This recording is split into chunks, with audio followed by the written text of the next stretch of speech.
Welcome back to Sikkim 365 Radio. This is Paul Catalina's Top 5 at 5:55, presented by Champion Salon and Barber. To book your appointment, go to championsalonandbarber.com. Top 5 coaches of the year at the midpoint. Very interested in how you guys feel about my list today. I always welcome your opinion, even though I may not agree with it. But number 5, Sam Pittman at Arkansas would be higher on the list if he didn't have 2 losses. But what he's done at Arkansas after years of low to middling success there, and shows that, and I really like the hire because everybody wants to make a splash hire. Everybody likes that winlet press conference. Sam Pittman won 0 press conferences. None. He wasn't the offensive line coach at Georgia, not a head coach. Oh, he's an alum. Okay, yeah. But what he's done there is he's created a plan, and he's got Arkansas playing within themselves and doing everything that they can, and they're a good team. I don't want to see Arkansas if I'm anybody else. No, they've kind of been put back a little bit because of the schedule, because of who they've had to play. But Ole Miss, that was obviously an incredible game, and then Georgia kind of always seems to put everybody back to reality. I mean, I don't know who else is on the list, but that'd be hard. There's not many I think ahead of him. Yeah, I mean, I'd have to really sit down and think about it, but Sam Pittman's going to be on a list of, best coaching jobs this year. I don't think there's any question about that. It just may vary, depending on what exactly you're focusing on. But, I mean, in general, yeah, great year so far for the Razorbacks. And another good game coming up this weekend, I believe, right? So, yeah, good for Sam Pittman. Yeah, number 4, Dave Clawson from Wake Forest.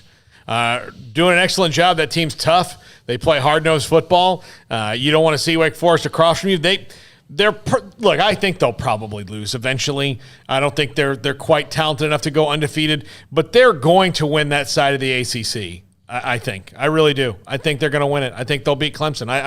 I think they're better. Okay. I mean, I think they're better. I do. And I think Clemson's probably going to, even if they lost to Clemson, I think Clemson's going to lose again somewhere down the line because they're not very good this year. And I think they're going to win their side of the ACC. And I think Dave Clawson is a name that's going to be on a lot of teams' lips for a bigger job than Wake Forest.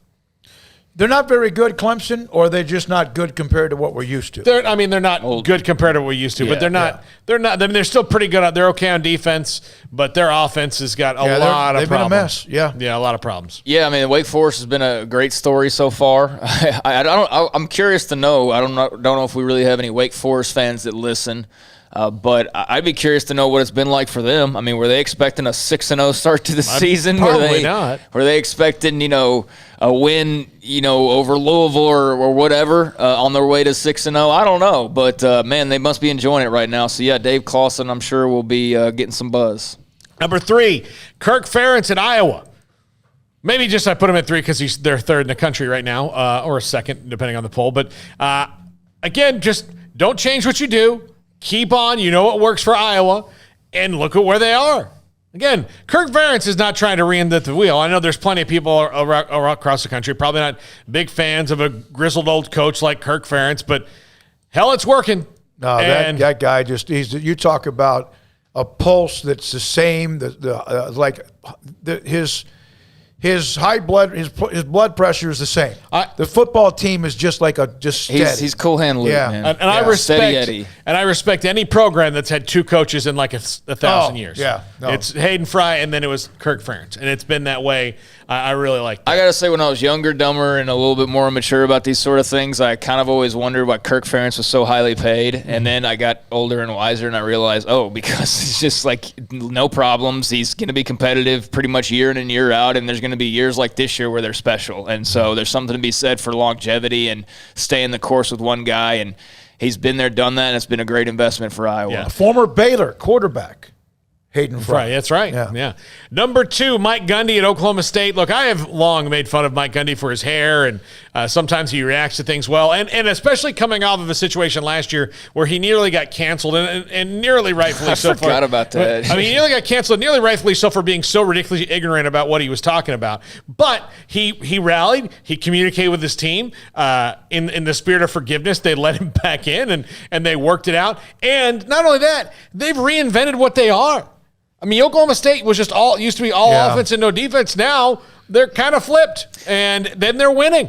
Yeah, I'm not going all in on Oklahoma State right now. I'm waiting to see on that. I don't think they win this weekend. I think Texas wins. That would be a huge win for Gundy, though. That's why the list is at the midpoint, though. Yeah. Well, at the midway point, of course, they're undefeated. So, but I don't know that he'll be on the end of year list. Probably not. Right, but and some of these guys may not. But so far, so good. I mean, yeah, sure. Yeah.